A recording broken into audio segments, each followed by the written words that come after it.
नमस्कार दोस्तों, आज हम एक ऐसी यात्रा पर निकलेंगे जो हमें भारत के गौरवशाली अतीत में ले जाएगी। एक ऐसे समय में जब दुनिया अंधकार में डूबी थी, भारत ज्ञान की रोशनी से जगमगा रहा था। इस रोशनी का स्रोत था नालंदा विश्वविद्यालय। नालंदा सिर्फ एक विश्वविद्यालय नहीं था, बल्कि एक ऐसा महामंदिर था जहां ज्ञान की देवी साक्षात विराजमान थी। यहां दूर दूर से विद्यार्थी आते थे, ज्ञान रूपी अमृत का पान करते थे। आइए जानते हैं इस अद्भुत धरोहर के बारे में। 5वीं शताब्दी में गुप्त सम्राट कुमारगुप्त ने नालंदा की नींव रखी। यह एक ऐसा विश्वविद्यालय था जो जाति, धर्म और देश की सीमाओं से परे था। सम्राट हर्षवर्धन के शासनकाल में तो नालंदा अपने चरम पर पहुंच गया। 10,000 से भी ज्यादा छात्र यहां शिक्षा ग्रहण करते थे।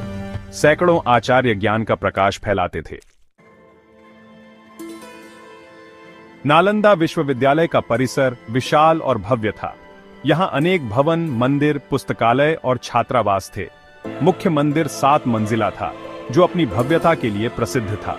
पुस्तकालय तो ज्ञान का खजाना था, जहां लाखों की संख्या में ग्रंथ और पांडुलिपियां थीं। नालंदा में लगभग सभी विषयों की शिक्षा दी जाती थी। वेद, दर्शन, व्याकरण, ज्योतिष, चिकित्सा, गणित और भी बहुत कुछ। यहां की शिक्षण पद्धति भी अनूठी थी।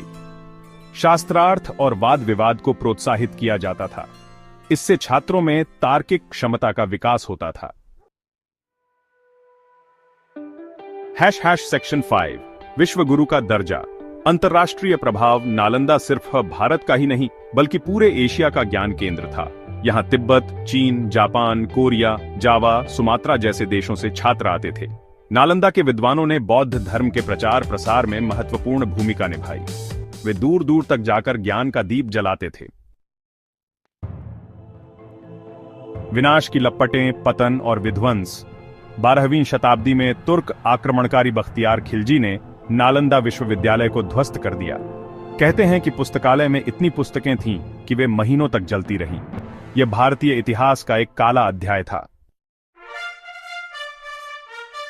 नवोदय का सूर्य। आधुनिक पुनरुत्थान। आजादी के बाद नालंदा विश्वविद्यालय के पुनरुत्थान के प्रयास शुरू हुए। 2014 में नए नालंदा विश्वविद्यालय की स्थापना हुई। इसका उद्देश्य प्राचीन नालंदा की विरासत को आगे बढ़ाना है। अतीत से प्रेरणा। नालंदा का संदेश। नालंदा हमें बताता है कि ज्ञान ही सच्ची शक्ति है। यह हमें सहिष्णुता, भाईचारा और ज्ञान की खोज का संदेश देता है। निष्कर्ष, ज्ञान की अमर ज्योति। दोस्तों, नालंदा विश्वविद्यालय भले ही खंडहर में तब्दील हो गया, लेकिन उसकी ज्ञान की ज्योति आज भी हमारे दिलों में जगमगा रही है। आइए हम सब मिलकर इस ज्योति को और अधिक प्रज्वलित करें। धन्यवाद।